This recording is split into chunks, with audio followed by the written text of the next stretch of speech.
And we are live. It's been a while. Live episode of Erik Wait Whiskey Studies. I'm pouring myself a little bit of the Ardbeg 10 Islay single malt Scotch whiskey. I have a picture of the Ardbeg Black committee release on the thumbnail for this live stream, but I'm only doing core range whiskeys through core lane single malt Scotch whiskeys to get more specific until the exams in April 17th, 18th, 19th, 20 of this year. I haven't done a live stream in a while, and I got a Laphroaig 10-year-old doing a little head-to-head tonight. I've done the comparison between these before in another video. I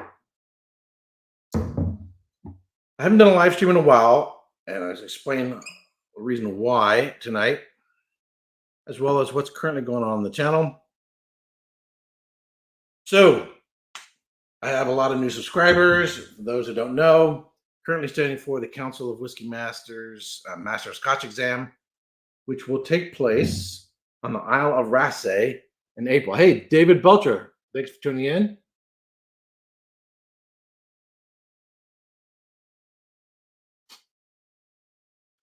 So it's on the Isle of Raasay, April 17th to 20th.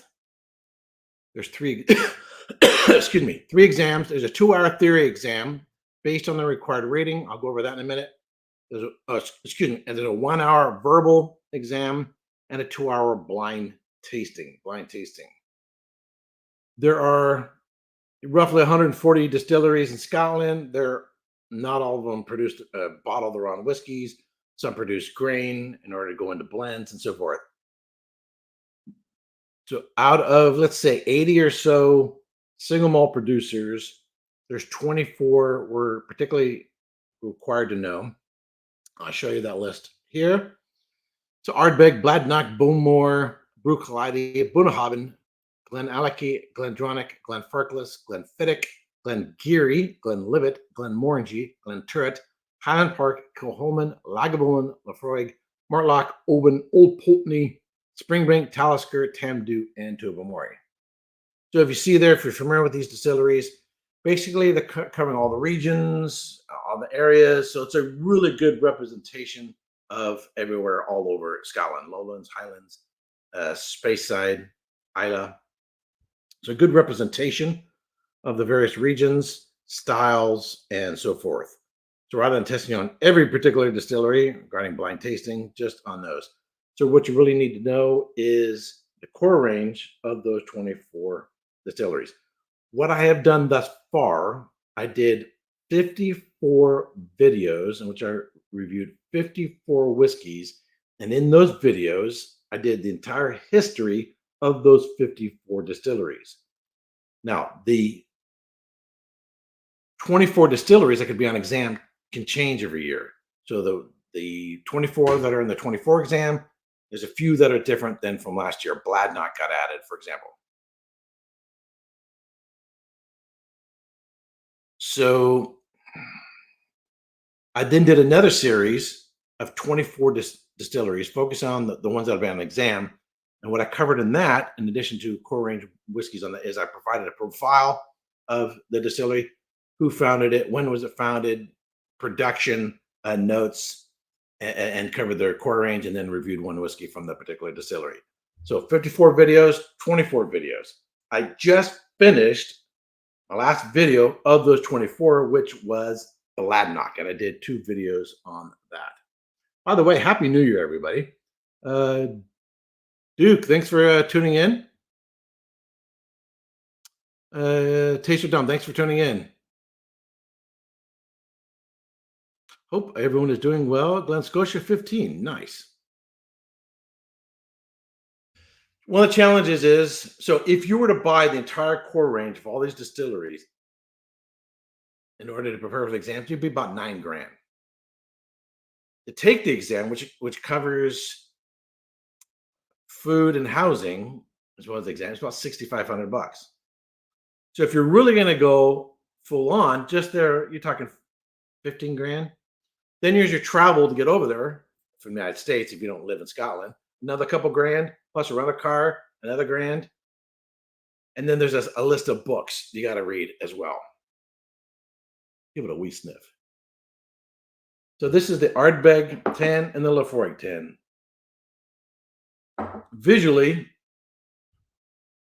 these are both bourbon cask whiskeys, and I don't know how well the camera picks it up, but there's a slight tinge of color there on the Laphroaig. Like an Ardbeg, and it's very light, pale yellow, and just a tinge of green around the edge. Classic Ardbeg 10. This is a really good head-to-head. Both 10-year-old, they're near neighbors. Cap back on this one. This is at 46% alcohol by volume. In the United States, this is 43% alcohol by volume. In the UK, bottlings, I think they're like 40%, so it's a little lower there.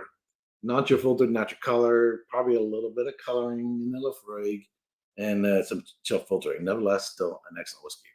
I think these are a natural head-to-head. Both started in 1815. Both started in 1815 historically. And they're neighbors, so it's a good head-to-head. So if I were to do these blind, which one's Ardbeg and which one's Laphroaig, it would be no competition. I just look at it without even tasting. I go, yeah, that's got a little slight copper to it. This has got that pale lemon green with a slight pale lemon color with a slight tinge of green. Without even smelling or tasting them, right there, I know which one's which. So no sense in doing a blind tasting in terms of trying to figure out which one's which. Those are the two I tend to rotate through the most. Yeah. Yeah, Ardbeg 10, I would say, is much more of my go-to. Yeah, I do too. I love them both. I like Laphroaig more as the bottle opens up. As you get past the neck pour or just get some more aeration in it, I like it more. It becomes much more integrated. Even this Ardbeg 10 was a little funky when I first opened it up. It's like the smell of a pencil. Pencil, lead, and graphite, but a week later it was fine. So the required reading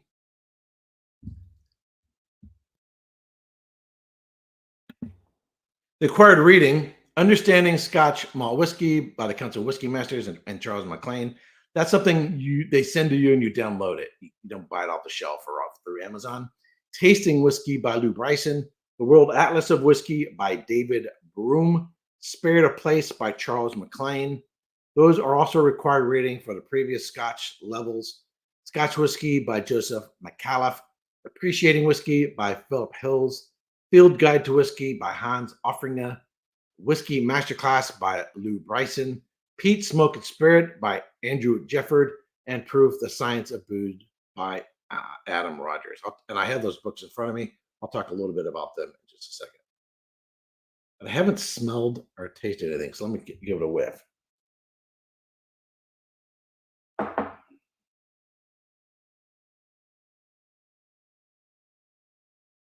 Laphroaig is a little ashier.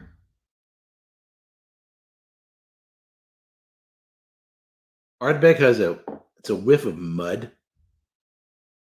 So it has that mud, earthy component. If you ever stomped around in mud, maybe, and then you take your boots off before you enter the house, or you're driving your truck through mud, spinning the tires, and just there's mud all over the place. It has that kind of a smell.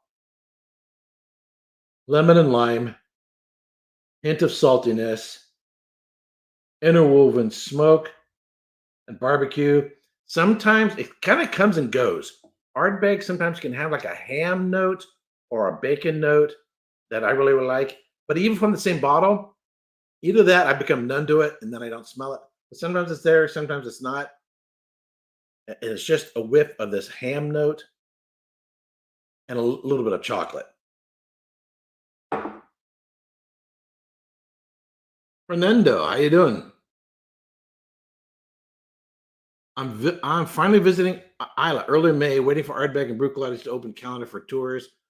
Booked Lagavulin and Cahoman. So booking tours, their dates and times change with the seasons. So it's hard to book really early.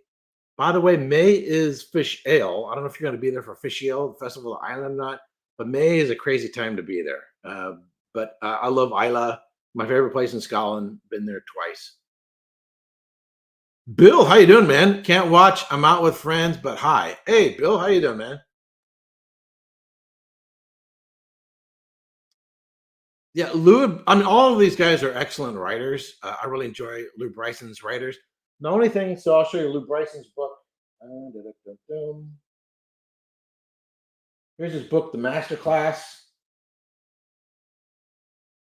and where's the other one? That was Tasting Whiskey. It's around here somewhere.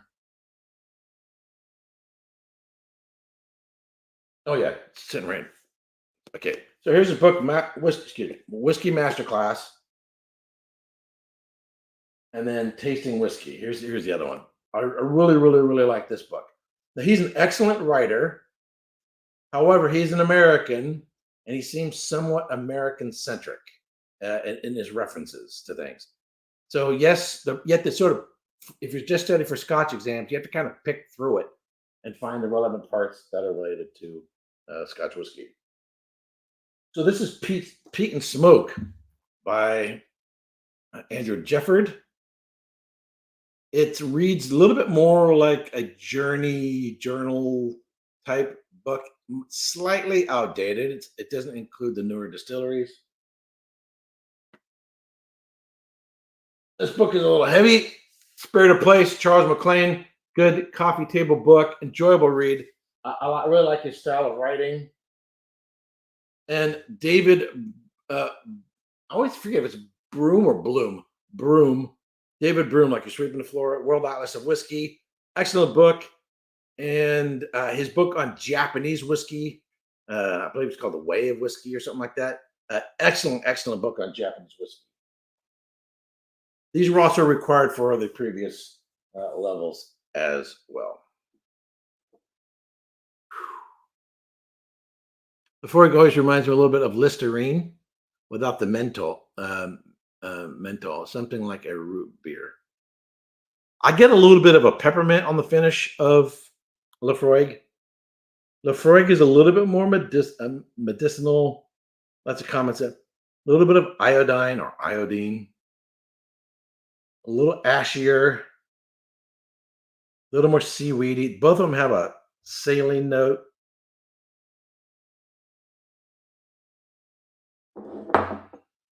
I'm gonna start with the Ardbeg. Slanja.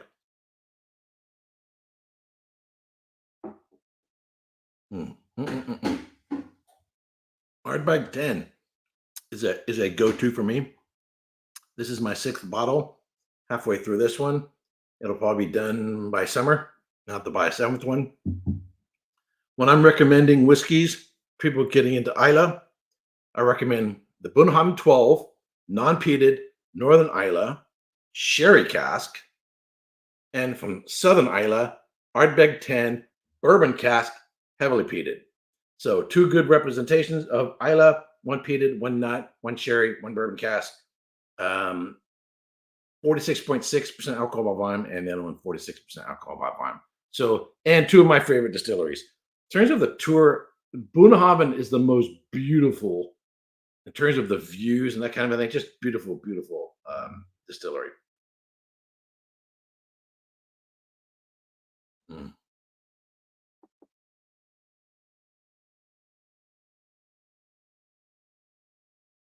If someone's new to peat or haven't got used to it yet, these can seem a little bit much. They'd be a little overwhelming, but once you get acclimated to it, there's a really nice sweetness there. So you got the sweetness going on, you got the savory going on, you got that chocolatey note, got spice going on the finish. Now, this is just a hint of mint showing up on the back end, almost like a York's peppermint patty, chocolate mint. I have to admit, I really like. So I like the Wee Beastie as well, but not until it opens up. So the Wee Beastie, uh, which is 40. I have 2 bottles sitting here. 47.4. This is bourbon cask and sherry cask. And it has some of that new makey characteristic when you first open it up. But after you let it breathe, the sherry cask is going to show itself a little bit more and integrated with the bourbon cask. And I do too. I like it a lot after it opens up for a while, but it takes a while.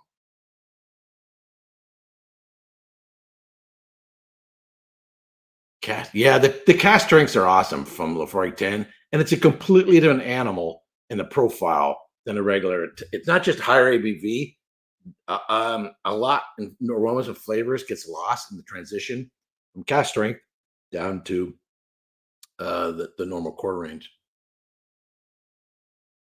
Yeah, the PC10 is also a nice one, but it just stands out interesting because it has the wine cask characteristics to it, which makes it a little on a blind tasting makes it a little easier to identify and pick it out.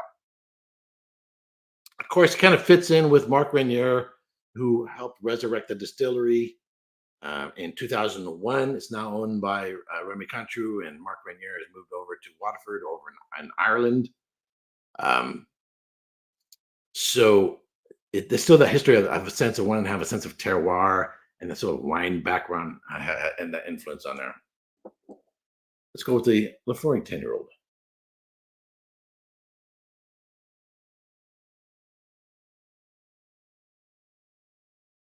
Mm. Nice. So a few extra books I want to recommend. One is, and I can put these in the description down below later on. The Science and Commerce of Whiskey by Ian Buxton and Paul Hughes. This is the book that I used for my series on the history of Scotch whiskey. So the Edinburgh Whiskey Academy, the content for two of their online classes is essentially taken from chapter 2 of this book. So the history of Scotch and the business of Scotch. If you get this book, it has most of that content is straight in there. I had somebody comment on my videos that I was taking from their material. No, it's coming from this book. But really, really good book and a little bit nerdier. This is probably one of the nerdiest Scotch whiskey books that I have. Another one, good, won't quite fit in your pocket, but good, handy book, a complete guide to single malt Scotch whiskey by the late Michael Jackson. Of course, it gets updated by other people. Here is another super nerdy book. This is really a textbook. I mean, really, really a textbook. Whiskey Technology, Production, and Marketing. If Daniel Whittington is watching, I'm sure he has this book. If Daniel is using, if Daniel Whittington watches this video, if he isn't already, I highly recommend using this book at the Wizard Academy in their whiskey books. So again, the second edition, Technology, Production, and Marketing. Whiskey Technology, Production, and Marketing. Edited by Inge Russell, I-N-G-E Russell, and Graham Stewart. Excellent book, uber nerdy. Another good table book, coffee table book. Michael Jackson, the late Michael Jackson, just Whiskey, the Definitive World Guide, a Scotch and Bourbon whiskey. So I highly recommend this one as well. So the reason why I went from, I was doing one video a week, and I was uploading the short videos, like flashcards. And then I was doing a live stream on Saturday, and then I have a quiz on Saturday. So say I was doing Ardbeg, Ardbeg video with covering the production or the history, and then have a live stream talking about Ardbeg, and we'd have a quiz and so forth.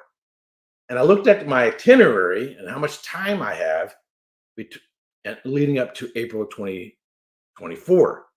And I realized I need more time. And the way I could have more time is double up my production rate of videos. So I went from one video a week to 2 videos a week. And then because I needed the time on Saturdays, I cut out the live streams. So then I started posting videos on Wednesdays and Saturdays. So you're still getting 2 videos a week. And then the short videos in between those. So I finished that series with my last video of on the Bladnoch Alinta. I did the Vianya and the Alinta. So what am I going to do now? What am I planning to do now for the rest of until April 2024. So, as I said before, we have a 2-hour theory exam, we have a 1-hour verbal exam, and a 2-hour blind tasting exam. The 2-hour theory exam is based on a list of questions that were pre-provided. And those questions are, I thought I uploaded it. Where the hell is it?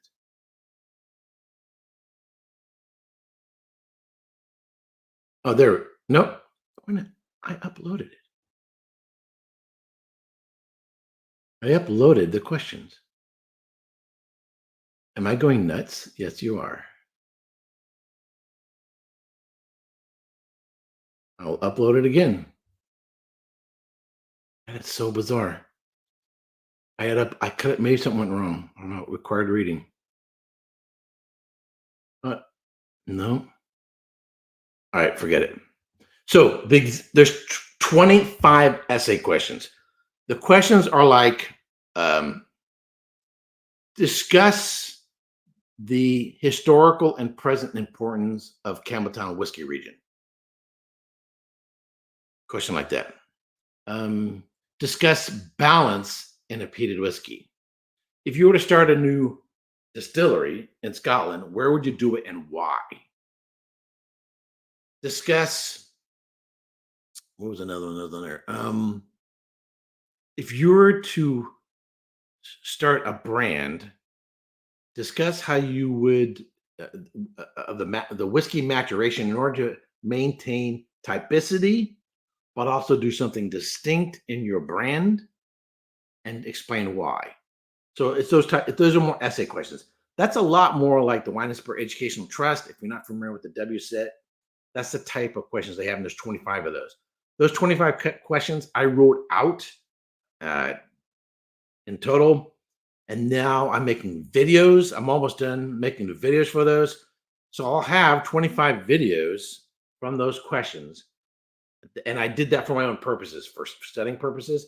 I may or may not post those. If I ever post those videos, it will be after I take the exam and, Lord willing, pass the exam. So it won't be before. Everybody needs to come up with their own answers, and some of those are a matter of opinion and perspective and research. And I think everybody taking the exam needs to do their own work. And I wouldn't want somebody to get something wrong or not get the points because they're borrowing from me. So everybody's on their own on that. Hmm. So I'm the only one sharing their journey and studying for the exam in the general public, which has its advantages and disadvantages. It puts an extra stress on you and wanting to get it actually pass, which the stress of an exam, there's going to be stressed out anyway. But in the preparation of the videos, in creating the notes, and recording the video, and the time I have to watch, by the time I post a video online, I probably watched it at least 10 times.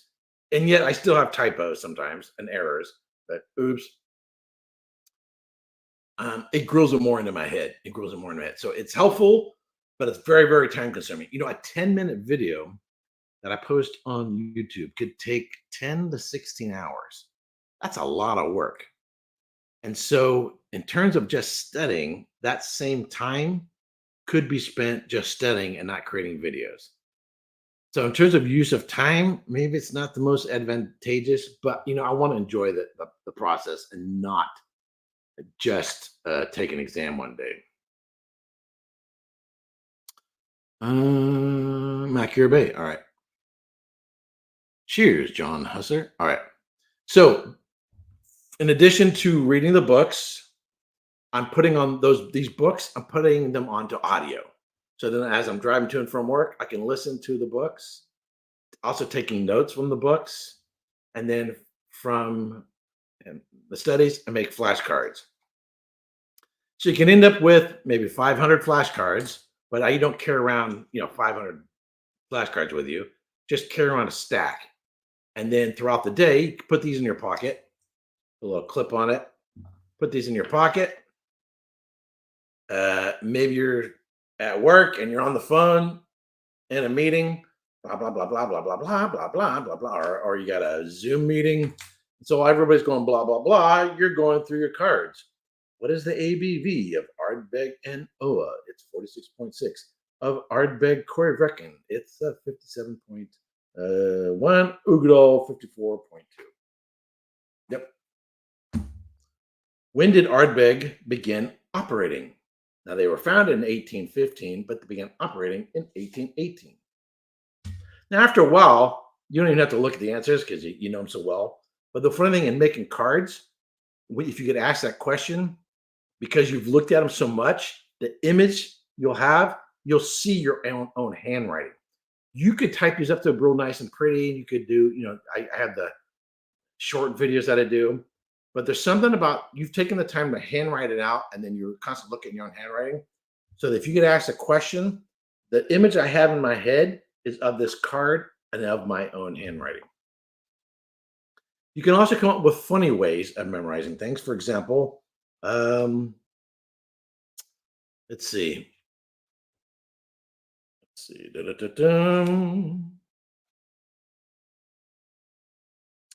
More. For more. So, let's see that or not. When was Bowmore founded? Who founded Bowmore Distillery? Yes, I have really bad handwriting, but my handwriting is better than Matt over Whiskey Crusaders. When was Bowmore founded, and who founded Bowmore Distillery?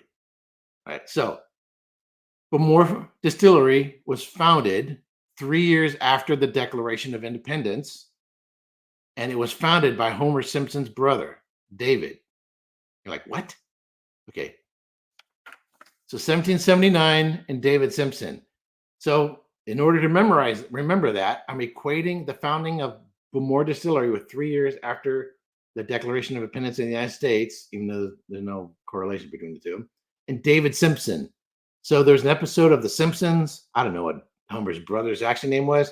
There's an episode of The Simpsons in which Homer meets his brother, and his brother has hair. His brother's like an automobile creator or something like that. Anyway, so I have this picture in my head of Homer Simpson, but with hair, of his brother, and I named him David Simpson.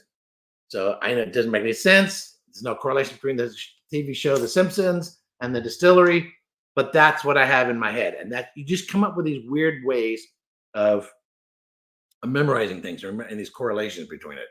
It may be a rhyme. It may be some other event. So, for example, what's the oldest written record of whiskey in Scotland?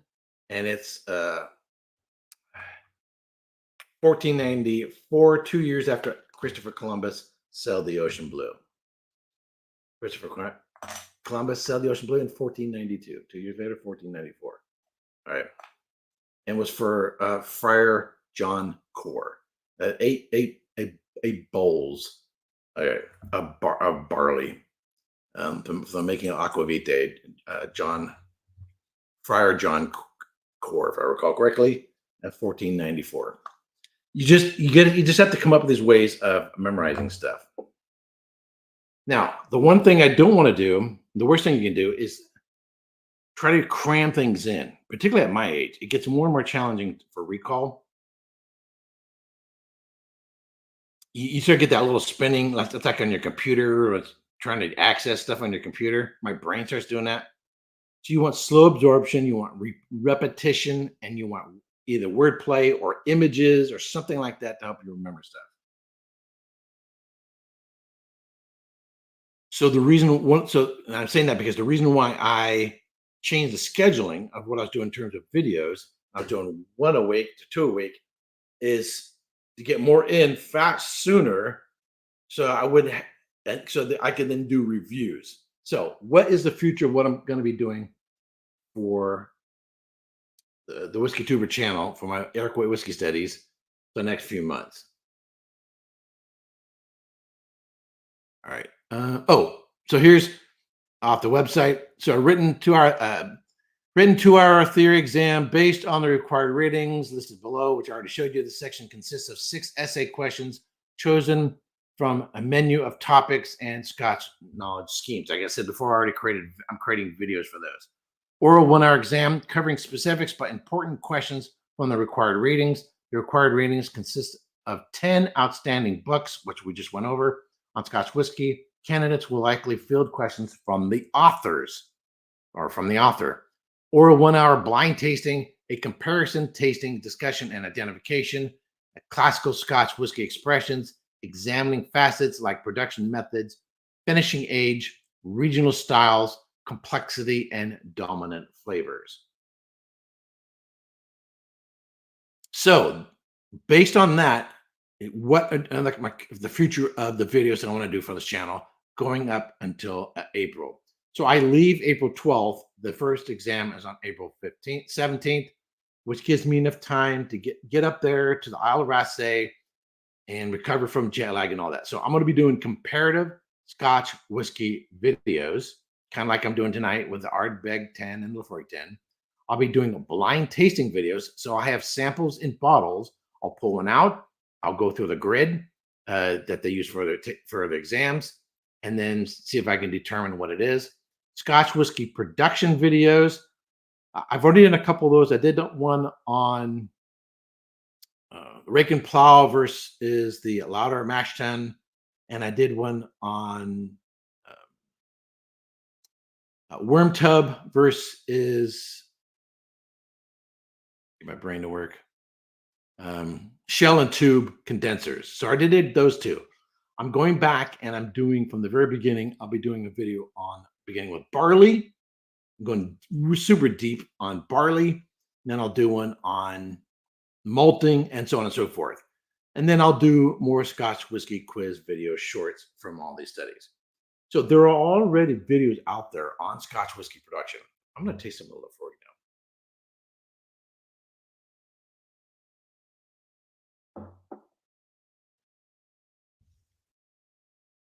So one of the things you notice, besides aromas and flavor differences, trying Laphroaig and Ardbeg, it feels a little thinner.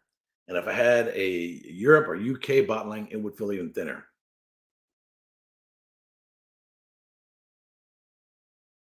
It's only 3 to 6%, but there's a slight more weight to the Ardbeg. And there's that slight more weight is due to the higher ABV. Alcohol adds sweetness, gives sort of a round mouthfeel. If it's unchill filtered, even more mouthfeel. And it adds sort of a weight on the palate.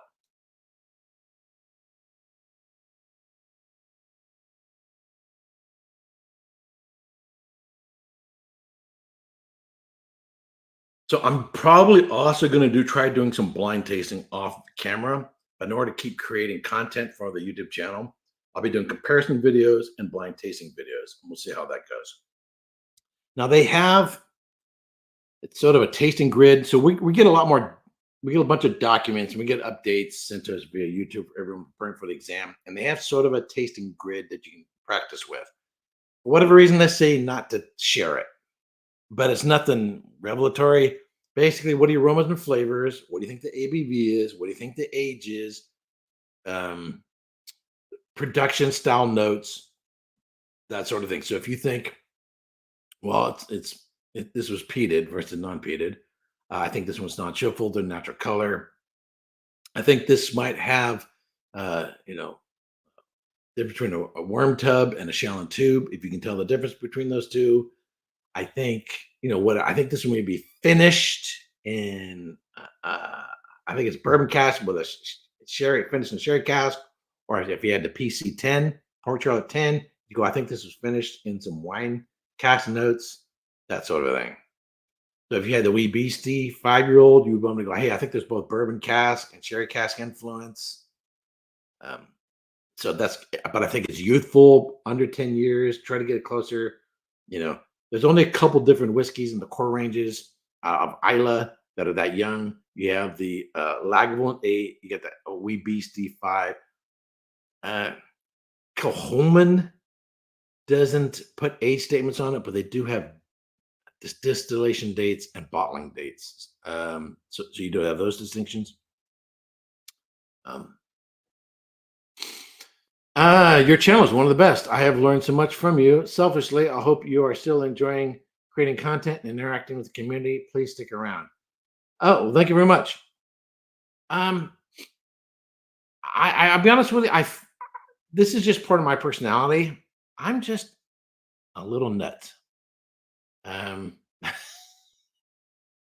I don't do anything halfway. I do everything 110%, at least try to. And I am a study nut in that sense. I got lots of degrees, all kinds of certifications, as you guys know. But you can drive yourself nuts. You can drive yourself crazy. I'm hyper analytical. I analyze everything to death, which can keep you awake at night because your brain won't shut up. Um, and you can burn yourself out. Burn it. You can burn yourself out. The other thing is, and there's kind of almost like a masochistic thing to this. As I get closer to the exam, I will get more and more stressed out as the tension builds, which will interfere with my sleep. I'll become more obsessive. And it's like, when I was studying for the quartermaster Mallea's exam, and I was just going, I had to take the day off before the exams off from work because I was kind of going nuts. And I just drive myself nuts. And a coworker said, Eric, why do you do this to yourself? I said, it's like hitting yourself in the head with a hammer. What? Because it feels so good when you stop. Uh, yeah, I know my stuff and I'm full of stuff. By the way, Bill, thank you very much for spelling my name correctly. It drives me crazy when people spell with a C. um, you can start getting all stressed out. And the thing is, what you don't want to do is rob yourself of the enjoyment of it because you're getting so stressed out. And I think for the most part,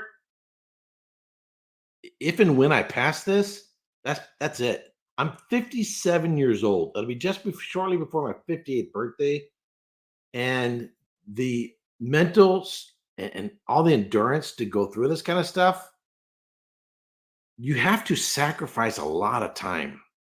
Uh, I don't. A lot of times, I don't leave the house for the entire weekend. Christmas, I went out. I went out and visit. I went out to Central Valley, California, and visited a church I used to go to, and visit a friend out there Christmas Eve and Christmas Day. That's the only time I've left my house other than to go grocery shopping in over 6 months on the weekends. I don't go anywhere. I was on business travel this last week, and I brought books, I brought my laptop, and I brought my cards. I went to work. I got back to the hotel. I had dinner, and I'm going through the cards, and I'm doing stuff related to studying. So I'm looking forward to if and when I pass the exam, to take a break, get out of town on weekends. I want to take a drive down the coast. I live like the ocean's like right there. I can see like right out the window. Take a drive down the coast, go visit some wineries, go down to Santa Barbara. There's a winery down there where they filmed Picard at, Jean-Luc Picard, Star Trek. They filmed that, and it's supposed to be France. Lavar, France. Lavar, France. Anyway, I'm gonna go down there. I want to get out. It's a beautiful drive. So just take a break every once in a while and get out. I'll probably take a couple months to where I can just kind of chill a little bit and not be spending time studying. Of course, I say that, but I'm such a nut. I'll probably right back into it.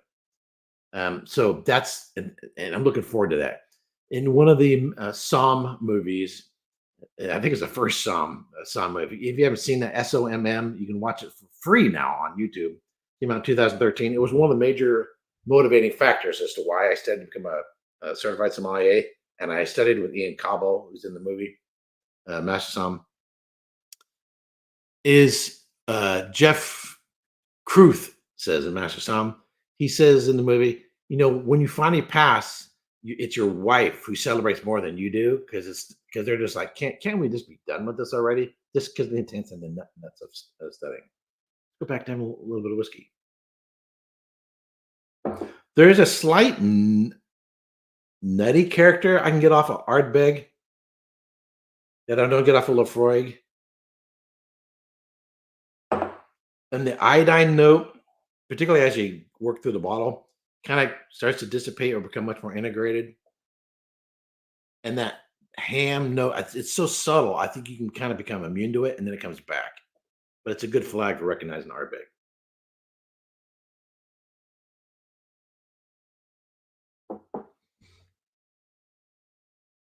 I think one of the head-to-head videos I'll do, or blind, will be Ardbeg 10 versus Ardbeg 5. The ABVs are real close. They have the same color. The primary differences would be the additional sherry, slight sherry note on the wee beastie, and of course the youth. But the primary thing I'd want to be focusing on is identifying that youth character. Now, if a whiskey has that sort of a powdered sugar, aspartame, kind of saccharine character, if it has that, it's an easy recognition of a real young whiskey. However, if a bottle's been open for a while, particularly if it's peated, if it's been open for a while, those youth characteristics can get sort of masked a little bit by the peat. But there can also be, with a young whiskey, a sharpness. So even if it doesn't have a lot of mouthfeel in terms of high ABV, there's a youth sharpness, because one of the things that aging does, it sort of softens the edge of the bite of the spirit. So if it still has this sort of sharpness to it, but there can also be, particularly peated whiskeys, a real like fresh fruity character. I get like melon character rather than say apple or some sort of tree fruit or sherry notes. Anyway, kind of go off on a tangent. The most difficult thing for me for blind tasting is the tendency to want to, before you've accumulated all the information, done the full analysis, you get just a few little notes and your brain says, oh, I think it's this. And you jump to the conclusion before you fully analyze the whiskey. You want to look at all your facts. Okay, I think it's got these aromas and flavors. I think it's this ABV. I think it's got this age, what in core ranges on the 24 distillers we have, match that profile. Therefore, it's got to be this based on these notes. You want to do deductive tasting and come to your conclusion. But because you're under stress, your brain wants to jump to come to the conclusion right away because you want to get it right. It's the difference between a slow, methodical decision making in playing chess versus making a quick decision making in playing tennis and jumping on playing tennis. Right? Then a quick analysis versus a slow, contemplative analysis. And when you're under stress, that's really, really, really difficult. That's a mental discipline, and I admit I don't always have that. But I think the more you study, the more you have a confidence that you know what the hell you're doing. Versus if you're cramming the night before an exam, you're screwed. You're relying on short-term memory, and you're so stressed because you really didn't do the work. You're feeling a little guilty. So when I went through college, I would have my term paper, the first draft, done 2 weeks before it was due. And I would spend 2 weeks just refining it so that when I turned it in, when it was due, it had been reread and reread and reread. And I graduated like a 3.9. And I would start my research and my term papers the very first weekend of the semester. Because I don't like that feeling of that stress. Now, there's some people, they think I perform well under stress, and so they sadistically or masochistically, sadomasochistically, whatever, punish themselves, and so they put themselves under a lot of stress at the end. I hate that. Particularly at my age. All right. There's a little bit of a mint character on the Laphroaig, but there's a slight ashiness.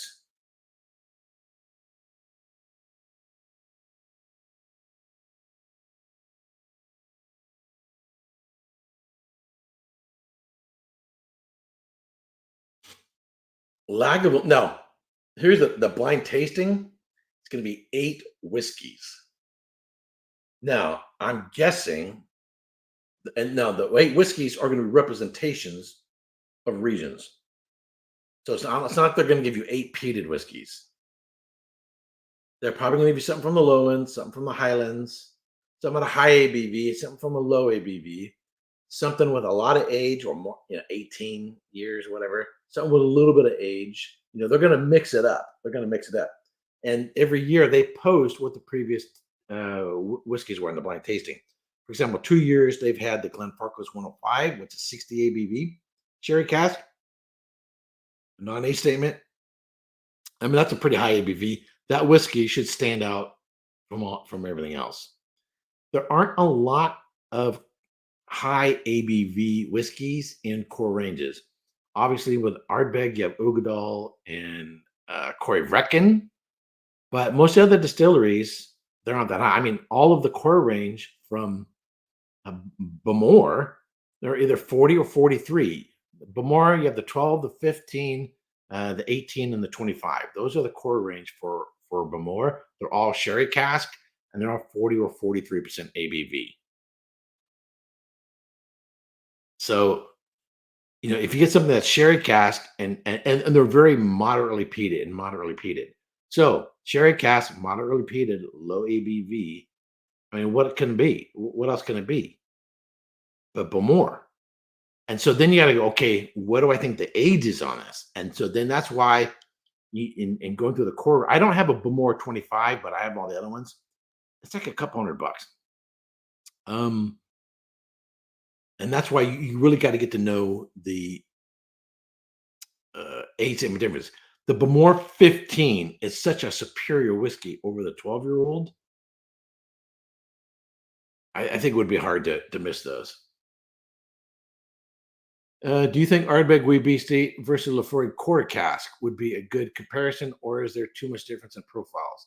No, I don't have a Laphroaig Quarter Cask. If it's core range, I should go get a bottle. That's a good question.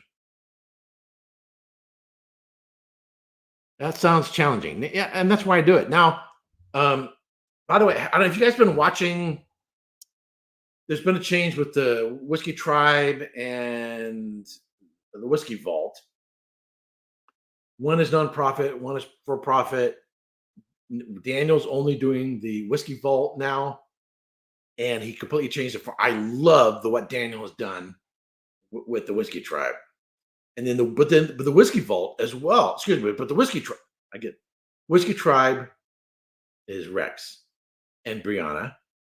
Whiskey Vault is Daniel. I like both. I always watched them. I always enjoyed the channels. I like them both better now than what they were before. The Whiskey Vault, I think, is much more reflective of the philosophy. The way they're doing it in Daniel's, much more reflective of the philosophy of the school. And I love. And he's just gone. He's going nerdy. He's going geeky on it. I mean, he did the most recent one that was on Irish whiskey, basically sort of a thumbnail sketch on the history. Have you ever studied the history of Irish whiskey? On the history of Irish whiskey, or history, just history for short. I do this a lot, even when I'm not drinking. That's goofing up my terms. It was really, really good. But he did one on cuts. On cuts and aging on whiskey. I mean, he's just going much more geekier, and I just really, really, really like that. But if you watch today's Whiskey Tribe video, I really, really like it. Brianna's hella funny. She's just such a character. I mean, she could have her own channel do really well. She's so funny, and it's pretty much like she doesn't care what other people think. She's going to be herself, and I love that. And the two of them work out really, really. I think they're really good, and they're not related. A lot of people wonder if she's his daughter or something like that. They're not related, but it's just really good chemistry. I think Daniel and Rex are really good chemistry on the camera, but in terms of a more comedic couple, not a couple like husband and wife couple, just two people. The comedy works really well, and I just think both channels have been improved. I really, really enjoy them. Enjoy them a lot. Which brings me to thinking, so what am I going to plan on doing? Yeah, totally agree. And she's super nice. If you ever meet her in person, just a real cracker. I like him. Um, they say it's between 6 and 7. Okay, so now I gotta go. I'll go get a Laphroaig quarter cask. I think it'd be a good pairing. I'll go get a Laphroaig quarter cask. I don't. I already had the Glenmorangie 12 and but now it's at 14. Um, the port cask one, the sherry cask one, but they're gone. I should go get 2 new bottles of that as well. Right now, I have the original and I have the Saturn's cask, but I should go get the other two from that as well. And I should also get the Akantoshan core range. I have a couple different Akantoshan ones, but I don't have the entire core range. Should go get some Akantoshan bottles as well.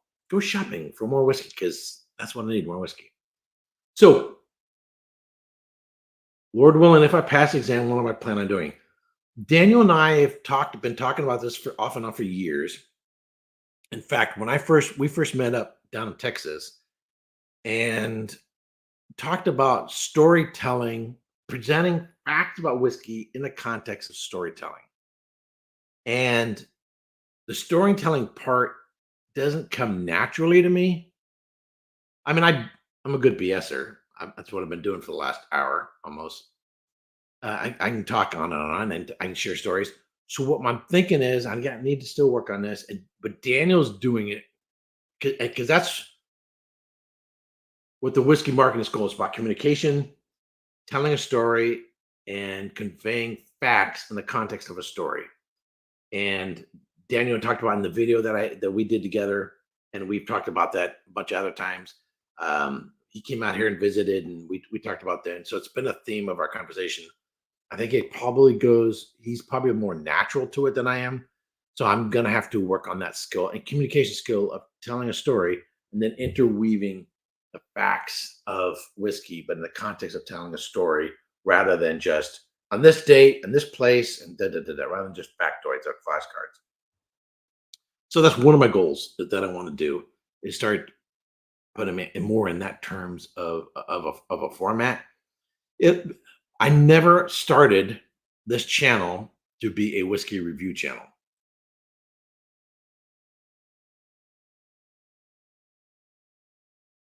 It was always meant to be a study channel.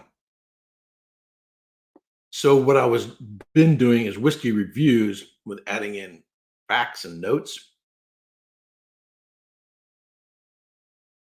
So what I want to then do is shift to where, yeah, I'll have a whiskey in the video and I'll even talk about it, but it's to tell a story about something. And it may be directly related to that bottle and that distillery or indirectly related. It may be a deep dive into something related to production, maybe a deep dive into something about casks or whatever it is. You can't dazzle them with your brilliance, baffle them with your BS. Absolutely. Hey, Richard Z. Long time no see.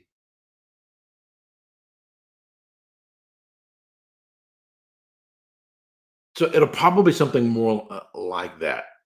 The other thing I'll do is answering questions, and it may be questions that people ask of the channel, or in just looking out there in whiskey academia, questions that are being brought, issues of the day. Currently, right now, there's a big argument about this, whatever this is. And so doing a little research, what are the discussions? But at the what are they just talking about in whiskey journals and in whiskey universities and distilling schools?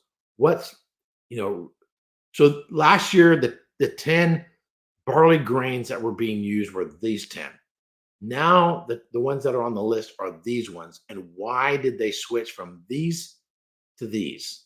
Why are these other barley strains now up and coming barley strains? You can start seeing more of these. Why is that? It may be questions in that sort of gist. But again, everything's in working stage. It may be things that I run across in books that I want to talk about. But what I did in developing this channel in a small way is like all the whiskey review channels out there is you can easily become focused on subscription numbers. And so you start doing things because it'll get you more subscribers or more views. Um, those who are trying to make a business out of their channel tend to do that. So they don't do whiskeys that aren't people can't find because they don't have search engine optimization (SEO). People are Googling, searching for a particular whiskey. And when they're Googling it, it'll bring your channel up, and therefore, I want to do that whiskey because people are searching for it. That's not that's not how I want to do things. I have a particular within whiskey tuber world, a particular niche, a particular style, a particular focus, and I'm not chasing numbers per se. That doesn't mean I won't do every once in a while, throw something out there for the newbies or that'll be of interest that'll help the channel grow, but that's not going to be my primary focus. That's my primary focus. It'll always be on the academic side. Now, I have another project that I'm working on. Um, and I wasn't going to start it until after I finished the exam, but I started it probably like October. So I have another project that I'm working on, and I'm probably spending 6 hours a week on it. Has nothing to do with whiskey or wine or anything like that. That project will become more into focus after I take past exams. So the whiskey, in terms of time consumption, that other project is going to have taking my time, and then things related to work, my job, that change that happen to work, I'll be working on it. But I will, Lord willing, unless I just lose interest, keep this channel going. I've been doing this since 2016. I passed 19,000 subscribers. Not that it matters, and I'll hit 20,000 more than likely before I take the exam. Sounds like I like the sound of that. By the great video in collaboration with First Phil. Oh yeah, I forgot. You know what? I should have.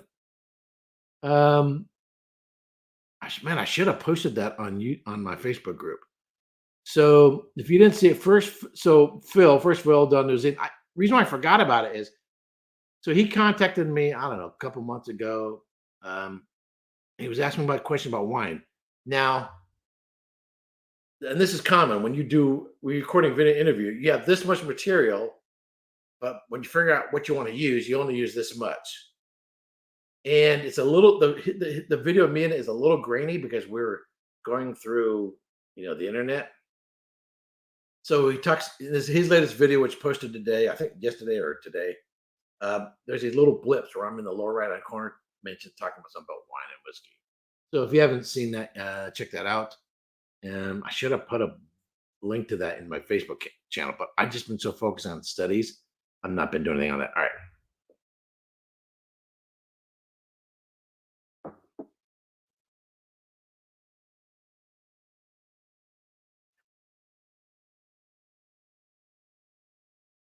I just love that Ardbeg 10. I drink a little water and I'll finish what's up.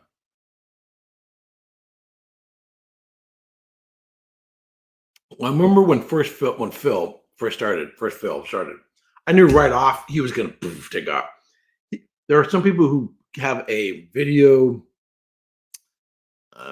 background, and that kind of thing. So he brought a really, really, really good skill set when he came in. I think I do an okay job of the video part. Certainly better than when I first started. But he takes it to a whole nother level. He takes it to a whole nother level. He doesn't put up videos as often, but when he puts out, there's a real high quality. And I knew they were going to take off. He also communicates mostly to somewhat beginner to middle level audience, which means he has a bigger audience potential, whereas mine's a little geekier, nerdier, narrow in terms of focus. But I don't care. I'm not doing this trying to make a business. I'm not chasing numbers, and so it doesn't really matter. And doing something different that everybody else is doing. But again, I knew right off, yeah, that dude's got it. And plus, he has a cool New Zealand accent, and he's not a old beard dude like me. He was a little chubby, the Santa Claus looking dude. So yeah, and then he's real clever in the title. He didn't call himself the New Zealand whiskey guy or something like that. Oh, the whiskey this, the whiskey that, the whiskey this channels. First Phil, First Phil Cask, his name Phil. That plant. I mean, just actually, his thumbnails are really, really, really, really, really well done. Sorry, I didn't mean to say dumb. Done. I don't. It's just me. I don't like thumbnails that are overly expressive, like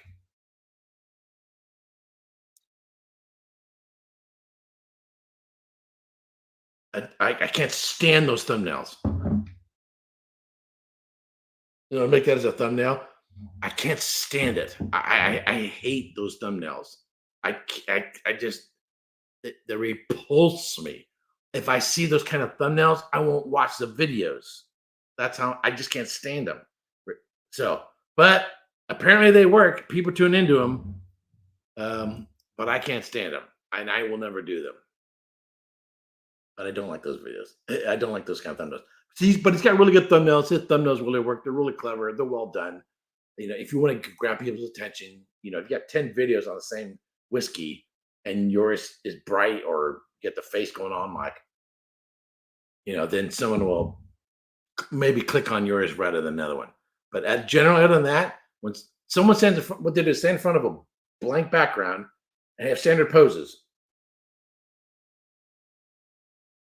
and then they shoot all shots, and then they just feed in whatever else is going on, and they have like 5 standard shots of them doing this, and they just change over the back. But they're not retaking pictures for every thumbnail, and they're just alternating what poses they have of doing this and making their thumbnails.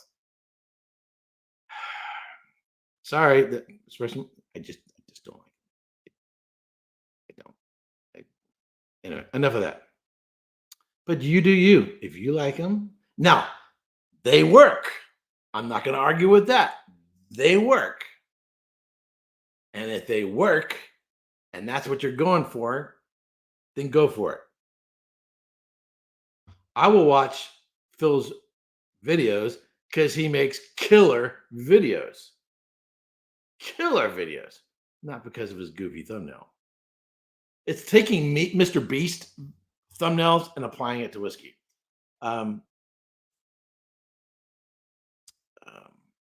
Kempai Planet is a Scotsman in Japan, and he does focus on Japanese. He does other things, Japanese beverages, Japanese whiskeys. Killer videos, absolutely killer videos. I think him and Phil, Kempai Planet and Phil, have, in terms of the quality of the video, are the best that are out there. Jason over at Mash and Drum, his are done really, really, really well. Far better than mine. I can easily name you 10 videos, guys. Their videos are better than mine. Bourbon Junkies, all these guys, the videos are better than mine. That's not that hard. They have more skills at it, and they just, better at it. But if you ever see Kempai Planet and you want to study Japanese whiskey, his videos are so well done, so clear, so just edited, just everything's done really well. All right, I'm getting way off topic. We're fine in the beginning, but then they became trendy already. Yeah, so that's yeah, I hate those videos too. So, and see, that's the thing. They're trying to be like Mr. Beast, and I think they are chasing a trend. And for a while, they might work, but then they'll have to go away. Which means if you want to later on, and you can do this, you can change your thumbnails. If that video is losing traction and no longer getting views, you can go back, change the thumbnail, make another one for it, and spark it to life, and it'll bring it back. It's kind of like new labels on a bottle. Some people like new labels, like Ben Romick changed their labels, or Val Blair changed their labels. Some people like it, some people don't. Some people complain, and then they get used to it. But it seems like some brands, every once in a while, they got to change it up a little bit to bring something fresh, catch people's attention. And so they'll change the label, just a little bit tweak on the labels to bring something different. All right. Yeah, I think it's trendy, but and if those no longer become popular or what really grab people's attention, then you're gonna have to go back over how many videos you have, not change, and create new thumbnails, which isn't that big of a deal, but you would need to do that. But sort of like changing labels on a bottle of whiskey. In fact, that's exactly how thumbnails function, is a label on a bottle of whiskey. My approach on the thumbnail thing has been more of I'll make a value statement. Is this whiskey worth 200 bucks? I'll put that big bold print on my thumbnail. Use the impact font. Um, is this a deal for only 50 bucks? Or whatever, And so I will use those to grab people's attention because you're asking a question and then people want to watch the video to find out what the answer is. Or I might put a sort of a short 3-word description of the whiskey. Peat bomb, sherry bomb, something like that. So I do use a labeling marketing technique. It's just different. I'm not using my mug, my face. And I'm not going overly exaggerated expressions. I should change the thumbnail for this live stream to this. I should do a whole month where it's just nothing but the goofiest looking thumbnails I could create. Hey, thanks Eric for the videos and YouTubers. I'm probably late to the game, but my wife and I just started creating YouTube. Oh, okay, in Spanish. Based on experience touring Scotland. Cool. So we met up at Springbank. He's up in Canada. Off topic. Do you have a Glenmorangie to sale? I haven't even heard of that one. It's an older private edition. No, I've never even heard of that one. Hey, Richard, how you doing, man? Yeah, now I have no problem.